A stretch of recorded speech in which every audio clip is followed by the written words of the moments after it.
Hi, good evening. Those that don't know me, I'm Charles Stanley-Smith. I'm just about to come to the end of my term on the Tipperary LCDC. I was involved at the very start with the environmental pillar of the whole LCDC stroke PPN stroke, the whole thing, along with Michael Ewing, myself, Justin. We worked away at the actual formation, the founding of the LCDCs and the like.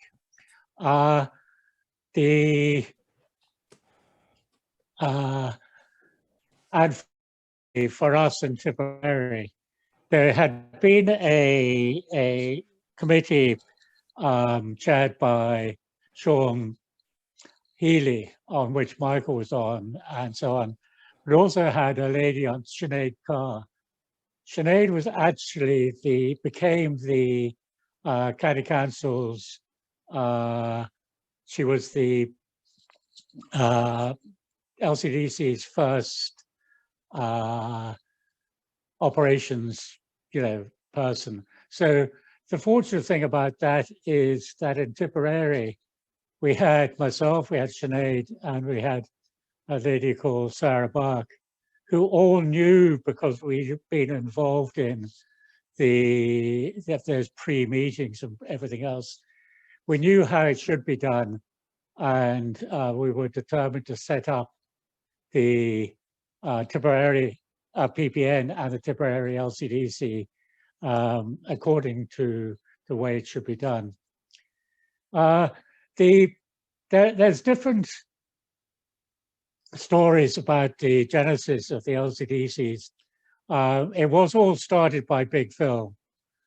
Those that think, which include me, that Big Phil actually initially wanted to have the whole of the sort of leader, anything giving out money under the control of the councillors, so they could all get their name in the papers and all this, that, and the other. Until somebody pointed out to him that he couldn't do that under EU regulations.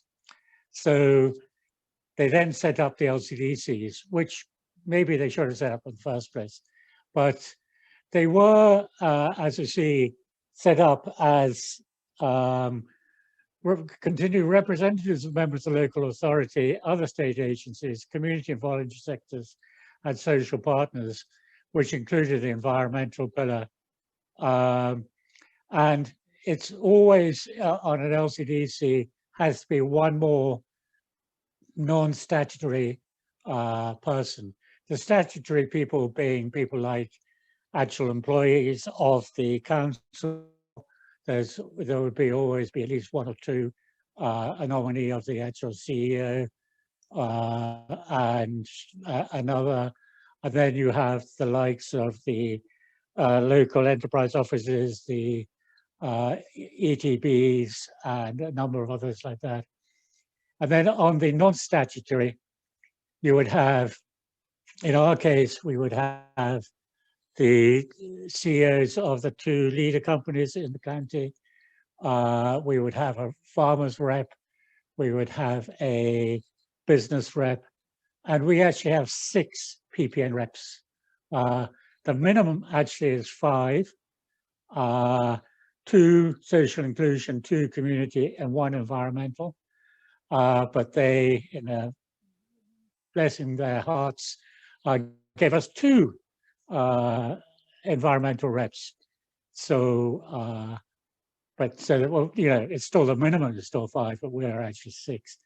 So most LCDCs are either 10-9 in favor of the non-statutory. There's a few smaller ones, which would be 9-8, and I think there's a few bigger ones that would be 11-10. But Tipperary is 10-9. So can you move on there, Catherine? So the one principle that you must understand is on the LCDC, all members are equal. In fact, some members including PPN reps, are more equal because there must always be more than one non-statutory than there are statutory. So we have the first thing in each of our meetings is trying to work out the quorum, which is quite complicated in terms of whether we are a lag, but so there's different requirements of the number of the quorum, but the minimum is there must always be more than one, more non-statutory people. So it means you have, the power is in your hand. I was elected the first chair of the Tipperary LCDC because all the non-statutory members got together, and in the wiseness of their thinking, they decided to nominate me for chair, and that meant I was elected anyhow because there was 10 votes against 9. So any member of the LCDC can be chair. You can only be chair for 3 years. So I finished up my chairmanship there a while back. But so don't be disheartened. You actually have the power if you get together with your other non-statutory members. Just some interest people have asked me along the way, you know, under the agenda is actually set by the chairman and the chief officer, but anybody can ask to add an item to the agenda, and that should be accepted unless there's, you know, very odd circumstances. And the other thing is that the other thing that you should ask for and get is what's known as a statement of outcomes. All the minutes of the meetings should be put up on the websites, but obviously the way the minutes work is they don't get signed off till the following meeting or meeting thereafter. So it can be 2 or 3 months before the minutes appear on the website. Whereas a statement of outcomes is principally a statement which says, you know, this particular meeting we discussed this, that, and the other, and we made a couple of decisions on these things. So it's sort of a high-level view of what happened, which can be published immediately by anybody in the LCDC, so as to keep people informed. So we have I send the statement of outcomes to, we have an email system for what do you call the bloody thing? The other members of the group, and so I just keep them up to date. And again, the agenda should go out to them so that people can come back to us with what we should talk about at a meeting. We occasionally, and not as often as we should, the 6 of us get together before a meeting and discuss strategies and things like that. But unfortunately, being busy and all that, we haven't done it as often as we should, and we really need to do it more often, but that's by the by. Okay, Catherine. Just a couple. One of the first things we did is to create ourselves a set of standing orders based on the guidelines and everything else like that. But this was developed by the LCDC. So, there's various things like, to look for a bottom-up approach in relation to local and community development, encourage meaningful community participation in identifying priorities, solutions, shaping local initiatives, developing a vision. But just to also ensure the experience and contributions brought by all LCDC members should be recognized and respected, and approaches the use and strength of all members that should be developed and implemented. So it's very much trying to ensure that everybody can make a good contribution to what's happening. And we encourage active participation by all members of the LCDC. All members are equal, have equal rights and discharge and decision making. And you know, we as the PPN reps, we've always taken the view that we're coming in to help. We're going to bring our knowledge and community views and all that into the meeting, and you know, give it to the meeting so that the meetings can actually be you know, take on board our views, because in fact what happens at most of the meetings, the only people that ever speak are the PPN reps or the elected officials. Except for, you know, when we're talking about leader and things like that, when the various leader company officials do speak. But most of the views put across, as I said, are from the PPN reps. Catherine, next one. Just to say, one of the other things out of the rules is the LCDC is actually independent of the local authority in the performance of its functions. So any decisions made by the LCDC are solely a matter for the LCDC. An interesting thing came up when I was looking through the standing orders, is that certainly I've always, when I was chair, there was the chairperson didn't get any money for being chair. So that's possibly why councillors weren't too upset, because, you know, they want to be chair of a committee that involves them getting 3 or 4 or 5 extra grand a year, which doesn't happen with the LCDC. So, and theoretically, they shouldn't, councillors also shouldn't get any money for participation on an LCDC. Having read that, I need to check actually if that's still the case in Tipperary and they haven't suddenly slipped in a thing to pay the councillors, but that's always a possibility. Okay, final one there, Catherine. The major LCDC responsibilities are being a lag if you are a lag.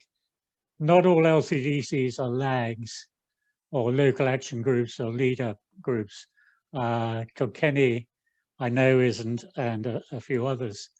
But in terms of the leader program, we are now into a transition period for the next till 2023, where they're basically carrying on the leader program, which starts 2014 to 2020, with a few changes in how the money can be allocated, but there aren't any major ones. We've introduced a few changes into Tipperary from the original leader program.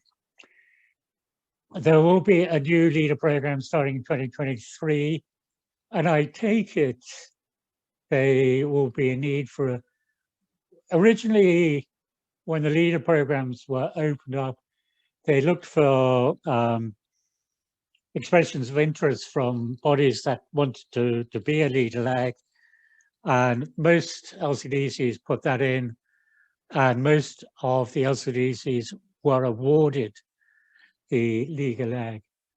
So I take it that will have to happen again, that LCDCs will not automatically become lags, but will have to apply. that will also mean that there'll be new relations with local development companies.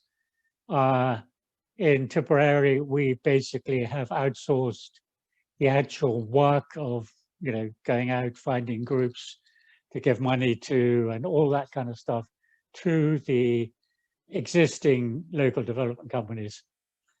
And there will also need to be a new local development strategy, which will need to be put together by the LCDC if it's a lag, to show how and what they're going to spend the money on and all of that. And that will have to be signed off by the department at the end of the day as well. SICAP, with Social Activation and Community Activation Program, it's currently running 2018 to 2022. So I take it that, again, there will be a need for a new SICAP program. And I do hope that they develop that from the ground up this time. There was, I had some severe discussions with department about the fact that SICAP was being dumped on us and this is what you'll do. But given the timing, I mean, I think they only gave us 6 months to put together a SICAP program, get it signed off and into action.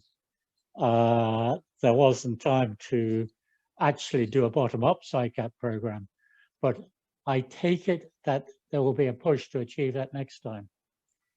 And again, the local economic and community plan is due to start work this year, but the department is meant to have produced direction for us as to how it should be done.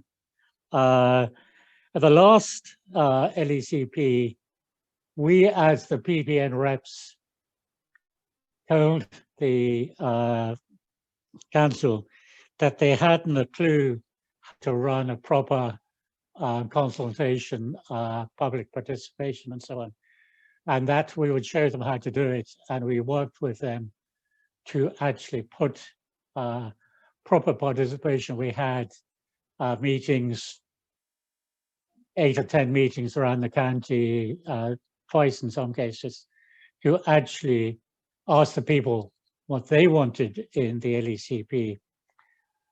There is a movement that I've been pushing, which we might get there, is that the LECP currently has a lot of key KPIs, which are independent of anything they just put in there for the sake of the LECP.